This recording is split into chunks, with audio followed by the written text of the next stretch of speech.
अस्सलाम वालेकुम। Lecture number 16। अब हमारा जो स्टॉक है वो अमेज़ॉन के वेयरहाउस में पहुंच चुका है। हमारा ब्रांड जेनेरिक से हमारे अपने स्टोर के नाम के ऊपर कन्वर्ट हो चुका है। Now it's a time to start your sale on Amazon. किस तरह से करनी है? प्राइवेट लेबल के अंदर मार्केटिंग एक ऐसा फैक्टर है जिसे हम इग्नोर नहीं कर सकते। We must required a proper marketing. जब हमें अपने प्राइवेट लेबल को बेस्ट रैंक करवाना है, उसके बीएसआर को डिक्रीज़ करना है, और उसके लिए सबसे ज़रूरी चीज़ है ब्लीडिंग। बहुत सारे लोग कंफ्यूज हो जाते हैं कि ये ब्लीडिंग क्या चीज़ है। ब्लीडिंग कहते हैं अपने प्रोडक्ट्स को जब आप ज़ाया करते हैं। अच्छा, हर मार्केट में ब्लीडिंग का क्राइटेरिया अलग है।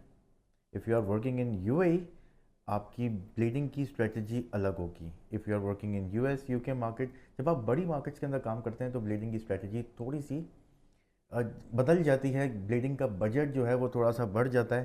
लेकिन जब आप इमेच्योर मार्केट के अंदर काम करते हैं, जैसे कि मिडिल ईस्ट की मार्केट हो गई, सिंगापुर हो गई, ऑस्ट्रेलिया हो गई, तो वहाँ आपको ब्लीडिंग के लिए इतना कोई बजट नहीं दरकार होता। ब्लीडिंग कहते हैं अपने प्रोडक्ट ज़ाया करने को। लेट्स से कि आपने क्वांटिटी अमेज़ॉन के पास भेजी 500 यूनिट्स। अब 500 यूनिट्स में से आप कुछ अपने दोस्तों में, कुछ जानने वालों में, कुछ कम प्राइस में अपने प्रोडक्ट्स को निकालते हैं। इससे होता क्या है, जब वो आपके जानने वालों में, आपके रिलेटिव्स में सेल होना शुरू होते हैं तो आपका बीएसआर डिक्रीज़ होना शुरू होता है। जब बीएसआर डिक्रीज़ होना शुरू होता है तो आपके पास ऑर्गेनिक सेल आती है। लेकिन यहाँ ब्लीडिंग से मकसद हमारा बीएसआर डिक्रीज़ करना नहीं है। हमारा मकसद है कि हमारे पास रिव्यूज़ आएँ। अच्छा, रिव्यू का ताल्लुक जो है वो कस्टमर के बिहेवियर से। हर कंट्री के लोगों का बिहेवियर अलग अलग है।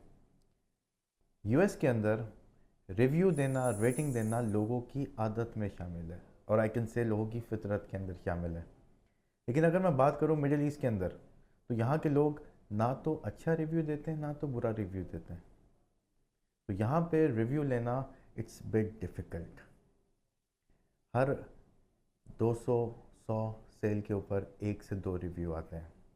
तो कभी भी आपने रिव्यू देख के किसी प्रोडक्ट को जज नहीं करना कि मैं इस प्रोडक्ट को लॉन्च करूं या मैं ना करूं। यहाँ पे जो रिव्यूज़ होते हैं दे आर पेड, वो ख़रीदे जाते हैं। बहुत सारे यहाँ रिव्यूज़ के ग्रुप हैं, रिव्यूअर्स के, जो आपको रिव्यू ला के देते हैं। और जब वो रिव्यू ला के देते हैं, डेफिनेटली आपको प्रोडक्ट ज़ाया करना पड़ता है, आपको प्रोडक्ट देना पड़ता है, वो उसके बदले में ही आपको रिव्यू मिलता है। तो पहली चीज़ हो गई give Awez. Give Awez means कि मैं आपको अपना प्रोडक्ट दे रहा हूँ and I am not expecting anything from you. ऐसा कैसे हो सकता है? अभी तो मैं आपसे कह रहा था कि मुझे प्रोडक्ट के बदले में रिव्यू चाहिए। अब मैं कह रहा हूँ कि मैं गिव अवे कर रहा हूँ और मुझे उसके बदले में आपसे कुछ नहीं चाहिए। अगर मैंने आपको प्रोडक्ट दिया, रिव्यू भी ले रहा हूँ, रेटिंग भी ले रहा हूँ, तो अमेज़ॉन डाउट में चला जाएगा। डाउट में इसलिए जाएगा क्योंकि ये रिव्यू कॉन्शियस मार्केट नहीं है। यहाँ पे लोग रिव्यू नहीं देते हैं। लेकिन अगर यही मैं बात करूँ यूएस मार्केट की, यूके मार्केट की, जर्मनी की, तो वहाँ पे गिव अवेज की इतनी ज़रूरत नहीं पड़ती। वहाँ पे ऑलमोस्ट 90% लोग जो हैं वो रिव्यू देते हैं, वो बताते हैं कि प्रोडक्ट अच्छा है या बुरा है।